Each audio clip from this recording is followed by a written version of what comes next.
Hey folks, David here with the January update for the roundtable. Hope you all are doing all right. It's about almost 3:30 in the afternoon on the 15th of January on this cloudy and chilly day.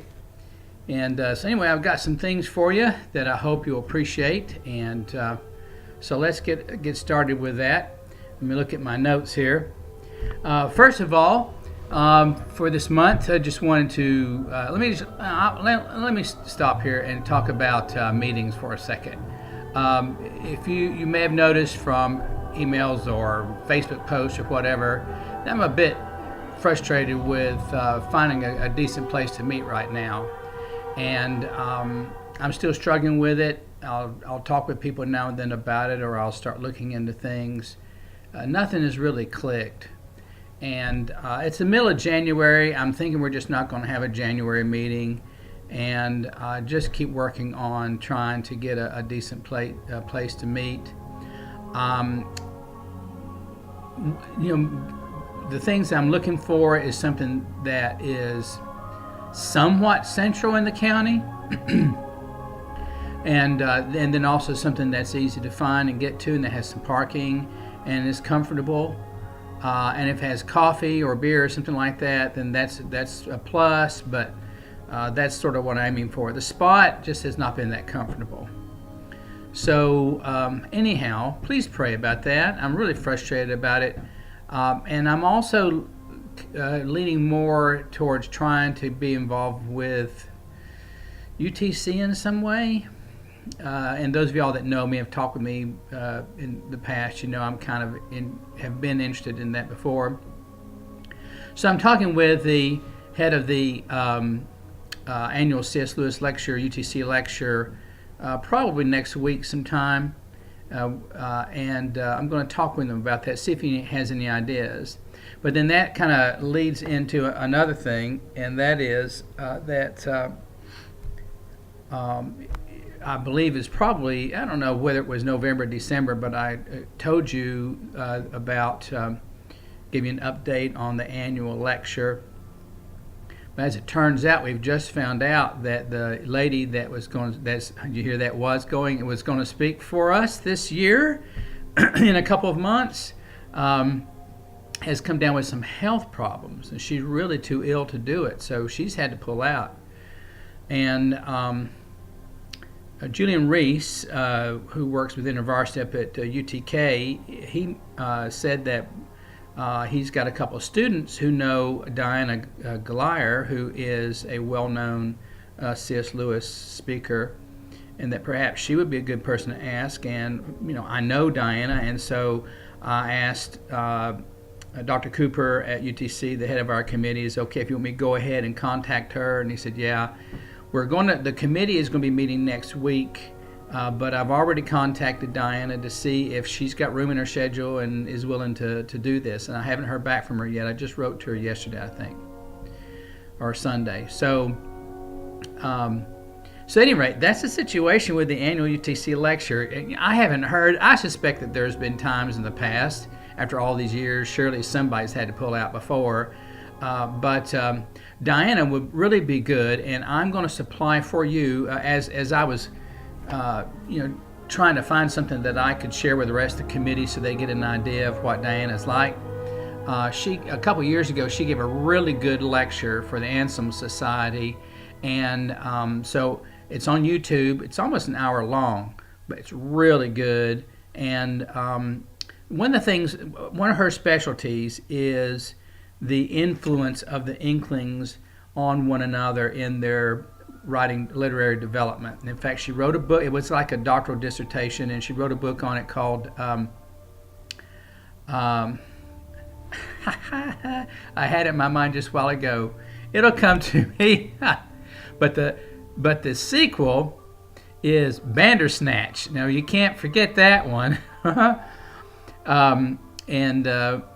And it's really very interesting. I really like Bandersnatch. I listen to the audio every once in a while. She got Michael Ward to record the audio for her book. The Company They Keep. That's what it's called, The Company They Keep. And in this video, she talks about her journey personally in getting into this material. The last 10 minutes or so, if you don't want to watch the whole thing, Watch the last 10 minutes or so of it. It's really good. So if you're not familiar with Diana Glyer, actually you may recognize her from some C.S. Lewis videos that you've seen in the past. If you've seen the series on Mere Christianity that Devin Brown did, the video series, you may recall if you saw it that Eric Metaxas is on it, walking around in Oxford and stuff. Diana is one of the people that they interview in that video. So anyhow, that's the latest from the UTC committee. We're in trouble. So we'll see what happens about that. Speaking of other news, Netflix-wise, there's nothing new from Netflix about the Narnia series. However, our friends at NarniaWeb and Talking Beast podcast, on the 1st of this month, they started a page on NarniaWeb where they're going to keep up to date any information that comes in. And it's interesting to look at, and there's a short little excerpt there from their podcast where they're talking about what does it mean that when Netflix talks about the Narnia universe. So check it out. Again, I'm providing you a bunch of links.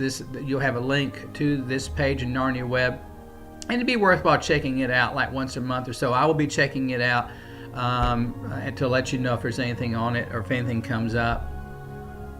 Okay, so I'm looking on my screen at my notes, what I want to talk about. Okay, now here's something else that I want to throw at you. You'll recall that I gave you some links to a new podcast coming out of the Marion Wade Center at Wheaton College, where it was an interview with Douglas Gresham. It was like in stages. I think it was 3 episodes or something like that. They've just posted, I think maybe yesterday, a couple of days ago or something, an interview with Michael Ward that they did when he and Malcolm Guite were up there in September. And, it's Narnia Code stuff, but it's always interesting to listen to him talk about it. And so if you're interested in listening to that, feel free, and I'll provide the link. Other things I've been working on, still working on my book about the true story behind The Lion, Witch, and the Wardrobe, close to 40 pages or so right now. It's not going to be a long book. I don't think it's going to be more than 60-something pages. It's going to be a short book, which is actually kind of good these days. People like short books because they're so used to just, not reading.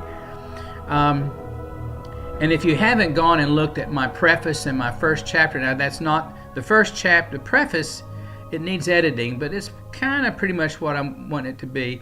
The first chapter still needs some work, but I've got that on a blog called the Wardrobe Workshop blog, which you should have gotten a link to that. If somehow you didn't see the link to that, I'll provide that with this video again. And please feel free to comment if you got any edits, things you want to say about it. I'll really be happy to hear from you. But right now I'm doing supplementary reading just to be sure that I'm covering everything that I need to cover. And I'm reading through Warnie's diary right now and just enjoying that. But I've already been through it before. I don't think I'm going to really have that much more from it. But I'm just trying to be sure that I'm covering things like I should. I'm really, structurally right now, I'm sort of just filling in gaps, and then I need to write the conclusion. So anyway, I am trying to keep working on that, and your contributions help me to be able to do that. Another thing I'm working on, and this is from encouragement from some friends, is something of a vision, strategy statement for the society with a view to expanding it. If I were to come up with a ministry plan that's written down, I mean, there's nothing on here that I haven't already thought about before. Actually, haven't, a lot of it I've already done before too. But just get it out and say, hey, these are the kind of things we need to do. Maybe we would get some more supporters. Maybe we could get some significant support so that I could work it full time, which really, if I were to do all the things I'm thinking about doing, it would take. Let me look at this thing real quick. I've got it as a, well, I'm just moving that around, but Um, I've got a let's see here, a Google Doc online, a live Google Doc, and actually there's somebody, a college professor, that's actually working on it right now while I'm looking at this. But let me just read to you some of the things that I'm thinking. Well, one thing there's a possibility of doing, and I have one friend recommend maybe we ought to change it to the C.S. Lewis Society of Southeast Tennessee, to kind of possibly bring in more people, be involved. And besides, I wouldn't be surprised if I do more, if I'm able to get more involved. It's highly likely I'll be doing more with Lee University up in Cleveland, as well as stuff here in Chattanooga. So that might be a good idea. But now this was one thing. If we were to, well, let me just read a little bit of this for you here. The vision would be that we wish to see adults developing a Christian mind as they engage with the thinking of C.S. Lewis and other inklings through their writings. Their writings have proven to be effective portals for both conversion and Christian discipleship. We wish to provide opportunities and resources for this dynamic effect in the lives of people in the greater Chattanooga area and elsewhere via the web. So it's more than just, hey, let's have a C.S. Lewis club, that's kind of thing. Values that the society could be said to have is, of course, the role of the imagination, the Christian faith, an evangelical approach to the Word of God that's informed by classical philosophy and classic Christian orthodoxy, in other words, mere Christianity. Thirdly, an intelligent and intelligible Christian faith, which maintains rigorous scholarship along with compassion for the uneducated. You know how Lewis, did what he tried to be sure that the common person could understand what he was saying, especially for people outside the church. A hunger for the reality of God's presence in our lives, that was big with Lewis. And then one person has added this, and we're having a hard time wording it, but just something about appreciating what robust, friendly discussion can contribute to our betterment. Thinking about the Inklings meetings and stuff, and that goes right along with Diana Gleyer's thesis of how Tolkien and Lewis and Charles Williams and all these other guys interacted with one another and helped each other. But then what kind of things would I be doing? Well, I mentioned involvement with the UTC committee for the annual lecture, but I would provide discussion groups before and after the lecture and promote the lecture. And then also, since the lecture's in the spring, why not bring somebody else into Chattanooga in the fall that maybe they could speak at UTC or somewhere else, and then do those discussion groups as well. So in other words, instead of it just being a spring semester thing, I would be bringing to UTC also a fall program, possibly coordinating that with some on-campus ministries that are already going on. In the past, I've invited, it's usually just Michael Ward. I can't remember if I've had any other visiting Lewis scholars that I've done this with before. I think it's just been Michael Ward. I've arranged for him to come to town and speak at Covenant College, Lee University, and I could do that, continue to do that kind of thing. Monthly or bi-weekly book discussions, and these could be not just the kind of things that we're used to with adults, but possibly also something on a campus with college students. Here's something I've not done, but I think I could easily do, and that would be helpful, and that would be a quarter-long Sunday school seminar for local churches. There'll be some churches that would probably like for me to come in and do that for a quarter. Teach a class in their church on C.S. Lewis or something. Have weekend retreats or conferences for local churches. Set them up, and it could just be something that they could do for the discipleship of their members. Let's see here. Have book signings when you bring Lewis or an Inkling scholars through here when they're traveling around for their books. Let's see. Now, Narnia is going to continue to be really big, and so I've been thinking about having events like on a college campus or somewhere in town with Narnia themes as outreach to people. And then there's always the possibility, there's been a lot of talk for a long time now of some sort of Christian Center for Christian Learning associated with UTC on the campus, somewhere near the campus. There's a lot of talk, there's a lot of interest, but there hasn't been anybody that had the time and the resources and stuff to be able to make something like that happen. Possibly I could do that as well. So I'm just those are the kind of things that I'm trying to put together in a document, and I'd appreciate your feedback about it. And I'm gonna let me see what else I can do with it, and then once it's more finalized, then perhaps I can share it with you and that kind of thing. But that's a big thing to pray about. You all contributing, and trying to help me to be encouraged about keeping up this C.S. Lewis work here in town. A lot of times I go back and I think about you all and think, well, they want me to do it. They think it's worthwhile for me doing it, so I'll just keep at it. I really do. And so because of your encouragement, I'm talking with other people, and they're encouraging me to sort of step things up. And so let's pray. The Lord's will be done. If God wants me to say, no, actually, I just want you to just quit this altogether, fine. That's whatever He wants me to do. But I need to be about doing something, and thank you for the encouragement. Shall we move on? How much time have I taken up from you today? Oh, my 16 and a half minutes. Well, I'm not going to be too much longer. Let me look at my notes here again. Let's see here. I think that's pretty much it, except for one very interesting piece of news that I have picked up on that I want to bring to your attention. There is a ministry in South Carolina called the Academy of Arts. And again, I'm going to have links to all this stuff for you. And one of the things that they do is they try to put on Broadway quality plays of classic stories like Wizard of Oz or Wind of the Willows, stuff like that.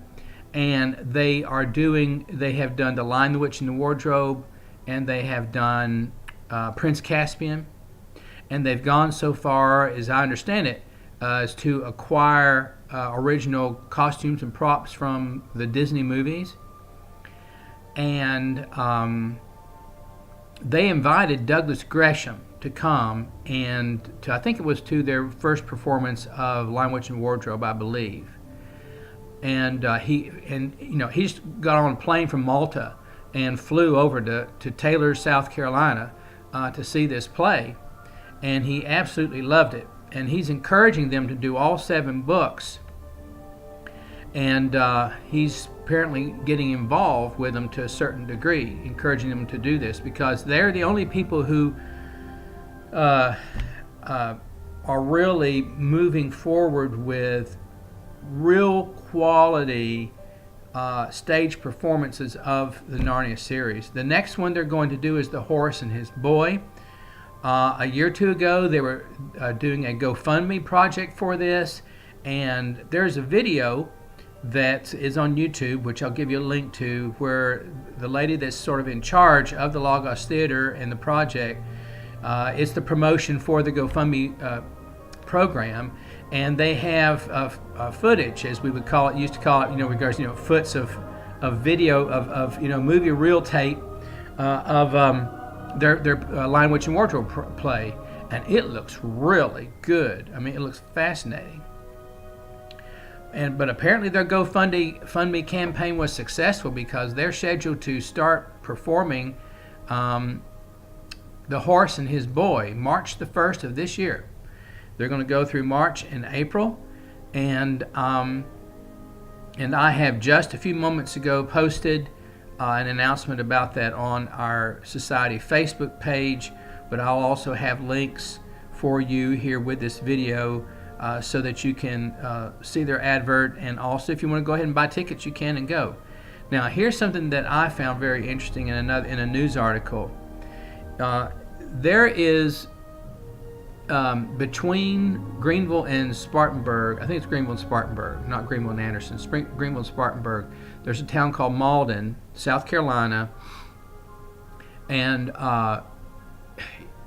you're probably aware of how it is that some of these developers these days buy up farms in an area and they basically build a little town. You know, it's not, people aren't just like building suburb residents, but they build a town. It's got a store, it's got a post office, it's got a movie theater, it's got apartments, condos, houses, everything like that. More it's very much appealing to the community mindedness of people today.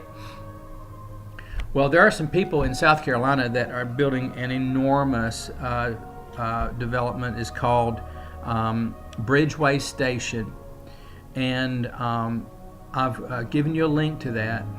And the deal is that these Logos Theater people who are putting on these plays that Douglas Gresham likes, they're wanting to build, and this fits the development project. They're wanting to build a C.S. Lewis Memorial Theater. Beautiful, I've seen the drawings, beautiful theater there at Bridgeway. And they'll just rotate through the 7 Chronicles of Narnia, and they may do other Lewis-related plays as well. They are of the quality of performance that they could pull something like this off. They're looking at building a $12 million building doing this. And what it makes me, it just underlines for me the fact, here is Netflix putting billions into a new Narnia series. Here are these people putting $12 million into a theater dedicated to C.S. Lewis and to performing the Chronicles of Narnia and stuff. Lewis is still pretty big.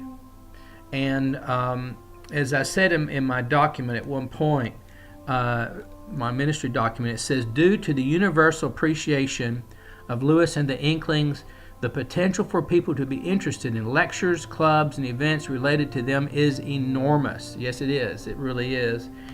And so I think that we, in light of we see people really willing to, back Lewis-related stuff. I think it's an encouragement to us that here locally that hopefully more people will be willing to put backing into what we're doing with the society. I will probably need to be putting together a board and probably becoming 501c3, which is okay with me. I've done that before. I did it at Knox Academy, filled out all the forms myself and everything. It's no big deal.